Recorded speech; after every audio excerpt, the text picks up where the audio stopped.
এরপরে যখন জাহান্নামের মধ্যে ফেলা হবে, জাহান্নামের ভীষণ আগুনের মধ্যে প্রতিটা নাফরমান যখন জ্বলতে শুরু করবে, তখন প্রত্যেকটা জাহান্নাম, এটাই আমার শেষ কথা, তিনটা কথা বলবে আল্লাহকে। কয়টা কথা? এক নাম্বার বলবে, আল্লাহ এত কষ্ট, এত আযাবের চাইতে মৃত্যু দিয়ে দেন, মেরে ফেলেন। আল্লাহ বলবে, লা ইউখদা আলাইহিম ফায়ামুতু, না না ফরমান, জাহান্নামে কোনো মৃত্যুর ফয়সালা নাই, বেঁচে থেকেই আযাব সহ্য করতে। দুই নাম্বার, প্রতিটা নাফরমান বলবে, আল্লাহ তাইলে দ্বিতীয় প্রস্তাব মহলা আপনার কাছে, জাহান্নামের আযাব একটু হালকা করে দেন, একটু 1 ঘন্টা বাদ দিতে কোন, মাসে একদিন কদ্দুর ছাড় দেন, সপ্তাহে একটা দিন ছাড় দেন, 24 ঘন্টার মধ্যে 10টা মিনিট একটু বিশ্রাম করতে দেন মাওলা, একটু ছাড় দেন না কমপক্ষে। আল্লাহ বলবে, ওয়ালা ইউখাফফাফু আনহা মিন আযাবিহা, না রে নাফরমান, 1 সেকেন্ডের জন্য আযাব হালকা করা হবে না।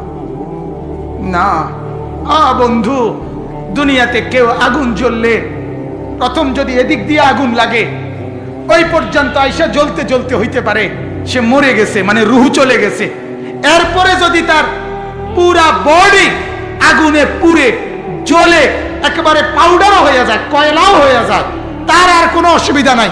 প্রথমে কদ্দুরের বেলায় শুধু লাফাইছিল, যখন মরে গেছে এবার জ্বলে ছাই হইছে, কোনো টের পাইছে না। কিন্তু আল্লাহ বলে, আল্লাতী তাত্তালিউ আলাল আফইদা, জাহান্নামের আগুনে একই মুহূর্তে পুরা শরীর এবং ভেতরের কলিজা সুদ্ধা জ্বলতে থাকবে, কিন্তু 1 সেকেন্ডের জন্য মৃত্যু হবে না। মান ইলাহুন গায়রুল্লাহ ইয়াতিকুম বিদিয়াইন। কেমনে বললে বুঝবেন আপনারা? আসলে আমরা বুঝি না বাপ, মাঝে মাঝে বুঝি না, মাঝে মাঝে মনে হয় শুধু নিজেই কাঁদি। এছাড়া আর কি করার আছে? চোখের পানি ছাড়া আর কি করার আছে? আপনারা এইখানেও যারা বসছেন, এই যত মাসুম, মাশাআল্লাহ সুন্দর করে বসছেন। কেমন সুন্দর হবে যদি জান্নাতে এরকম একত্রে বসা যায়, কল্পনা করেন। এই কপাল যদি সেজদা না থাকে কিভাবে যাবে? আল্লাহকে নারাজ করে জান্নাতে কেমনে যাবেন বাবা? কেমনে? দুনিয়া ভোগ করতেছেন, দুনিয়াই ভোগ করছেন। খুব বেশি কি ভোগ করছেন বলেন? এমন কোন দিন গেছে যেদিন পেরেশানি নাই? আল্লাহ যেরকম বিছনাত এই পাশ ও পাশ করে, আমিও আমার জমিনের তলদেশটা একটু নিচের দিকে উঠাই, আর উপরটা নিচের দিকে নেই। মাটি এত, আমার নিচের মাটি উপরে তুলি, উপরের মাটি নিচে তুলি। আমি শুধু একটা গড় দেবো, আল্লাহ অরে নিয়া আপনি আমার একটু ইজাজত দেন। আল্লাহর কসম বাপ রব্বুল আলামিন তখন বলে, না জমিন এমন করিস না, ও যে আমার হাতে বানানো বান্দা, ওর নাক আমি লাগাইছি, ওর চোখ আমি লাগাইছি, ওরে ঘুম আমি পাড়াইছি, ওর চোখ আমি বেলে দিয়েছি, রাত হয়েছে আমি ইন্তজাম করেছি, আমারই তো হাতে গড়া, দেখি না আমার বান্দা তওবা করে কিনা। যদি আল্লাহ রাত ভোর না বানায়, পৃথিবীর কেউ ভোর বানাতে পারবে না। আল্লাহ কোরআনে বলছে, যদি দিনকে আমি আল্লাহ অন্ধকার না বানাই, কেউ আর রাত আনতে পারবে না। যদি অন্ধকারকে আমি আল্লাহ আলোকিত না বানাই, তাইলে কেউ আর আলো আনতে পারবে না। আমি প্রায় বলি, আমার মাঝে মাঝে কথা মনে হয়, এশার নামাজ, ফজরের নামাজ, এই নামাজগুলো না পড়ে পড়ে যারা বছরের পর বছর ঘুমায়, দিনের পর দিন ঘুমায় থাকে, ছেলেরা, যুবকেরা, মারা, পুরুষেরা, বাবারা। মুসলমান, যদি আল্লাহ তাআলা একজন ফেরেশতাকে একটাবারের জন্য বলতেন, ফেরেশতা এই নাফরমানকে শুধু একটা চটকনা দিয়া, তাইলে তার 14 গোষ্ঠীর জীবনে আর কোনদিন সে নামাজ ছাড়ত। কিন্তু মালিক বড় দয়াবান, মালিক বড় দয়াবান। 10 ঘন্টা লাগাতার ঘুমাবার পরেও আল্লাহ দেখতেছে আমার নাফরমান বান্দা ফজরের নামাজ পড়ে নাই। 7:30 বাজে চোখ মেলতে চাইছে, 8টার সময় সকাল চোখ মেলতে চাইতেছে। আল্লাহ তো দেখতেই আছে আমার নাফরমান আমার ফজরের সেজদা করে নাই, তবুও মালিক কি পরিমাণ দয়াবান, এত বড় নাফরমানির পরেও আল্লাহ চোখটা মেলে দেয়। আল্লাহ বলছে ঠিক আছে বান্দা চোখ ফেল, আবার দুনিয়ার সংসার করবি কর, ঠিক আছে, আবার দুনিয়া সাজা, আবার দুনিয়া সাজা, যা তোকে আমি আবারও সুযোগ দিলাম, আবারও সুযোগ দিলাম। এভাবে প্রতিদিন মাওলা সুযোগ দেয় আর অপেক্ষা করে। হাদিসের মধ্যে আছে প্রত্যেকটা নাফরমান যখন আল্লাহর নাফরমানি করে, বিশ্বাস করেন বাপ, এই জমিন খোদার কসম আল্লাহর কাছে অনুমতি চায়, আল্লাহ এই বেঈমানকে নিয়া আমি শুধুমাত্র একটা উল্টানি দেই, আপনার কাছে অনুমতি চাচ্ছি আল্লাহ, ওয়াইজেরুম বিসনাত এই পাশ ও পাশ করে আমিও আমার জমিনের তলদেশটা একটু নিচের দিকে উঠাই, আর উপরটা নিচের দিকে নেই, মাটি তো আমার নিচের মাটি উপরে তুলি, উপরের মাটি নিচে তুলি, আমি শুধু একটা গড় দেবো আল্লাহ, পরে নিয়া আপনি আমার একটু ইজাজত দেন। আল্লাহর কসম বাপ রব্বুল আলামিন তখন বলে, না জমিন এমন করিস না, ও যে আমার হাতে বানানো বান্দা, ওর নাক আমি লাগাইছি, ওর চোখ আমি লাগাইছি, ওরে ঘুম আমি বাড়াইছি, ওর চোখ আমি বেলে দিয়েছি, রাত হয়েছে আমি ইন্তজাম করেছি, আমারই তো হাতে গড়া, দেখি না আমার বান্দা তওবা করে কিনা, ফিরে আসে কিনা, ফিরে আসে কিনা।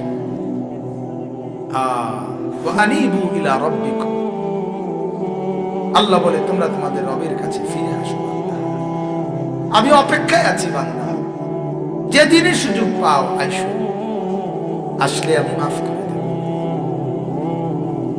এক নাফরমান সন্তান তার মা আর বাপ থেকে যদি আলাদা হয়ে যায়, 2 বছর 4 বছর পরে চোখের পানি ছেড়ে মা আর বাবার সামনে এসে যদি মাফ চায়, হাদিসের বক্তব্য দ্বারা বোঝা যায় ওই মা আর বাপ সন্তানের চোখের পানি দেখেও মাফ করতে যদ্দূর দেরি না করবে, খোদার কসম রব্বুল আলামিন তার নাফরমান বান্দার চোখের পানি দেখলে মা আর বাবারও কোটি দিন আগে, কোটি সময় আগে আল্লাহ মাফ করে দিবে।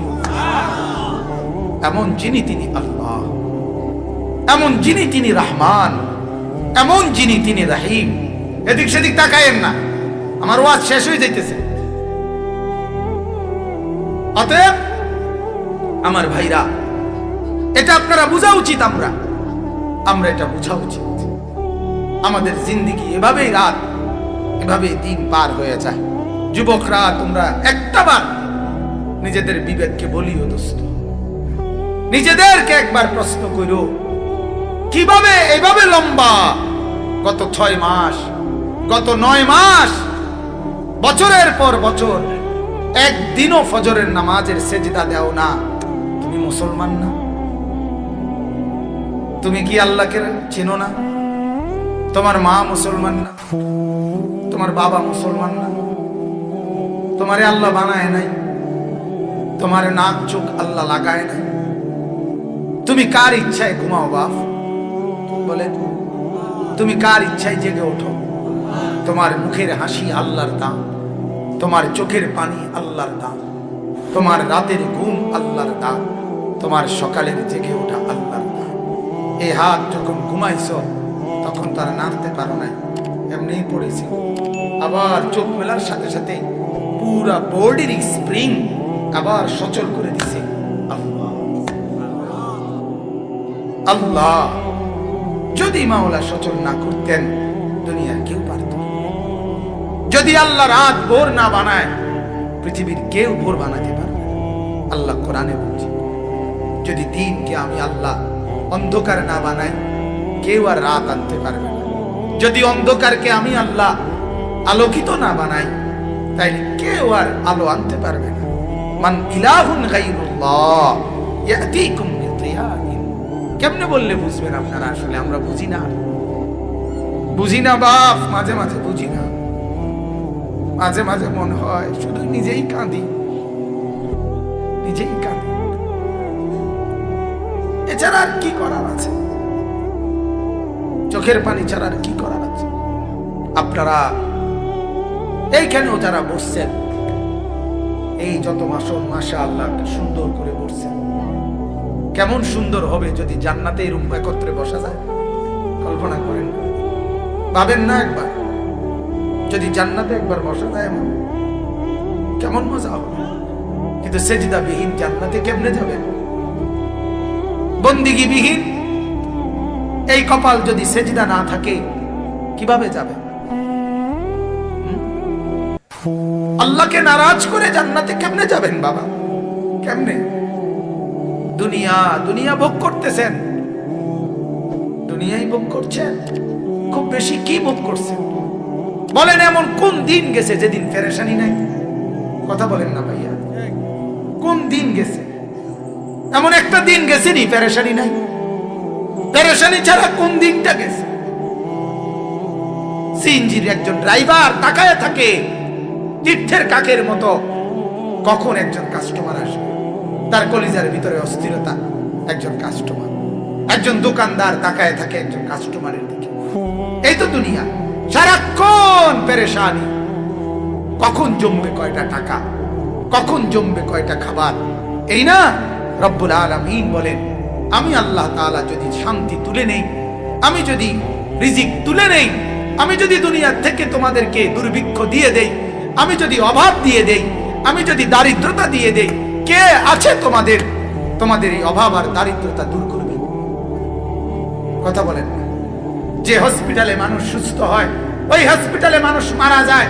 যে ডাক্তারের প্রেসক্রিপশনে মানুষ সুস্থ হয়, ওই ডাক্তারের প্রেসক্রিপশনে ওষুধ খায় মানুষ মারা যায়। ওষুধ খাইতে খাইতে মানুষ সুস্থ হয়, ওষুধ খাইতে খাইতে মানুষ মারাও তো যায়। বোঝা গেল ওষুধের হাতে তো কিছুই নাই, হসপিটালের হাতে তো কিছুই নাই, ডাক্তারের হাতে তো কিছুই নাই। যা তা একমাত্র কায়নাতের মালিক আল্লাহ তাআলার হাতে। তাকে কেন নারাজ করছেন? কেমনে বললে বুঝবেন? যদি বলেন হাত ধরে বলি, তা আসেন হাত ধরে বলি। যদি বলেন বুকে জড়ায়া বলি, যুবক আসো বুকে জড়ায়া ধরি, তোমাকে ধরেই কাঁদি, চলো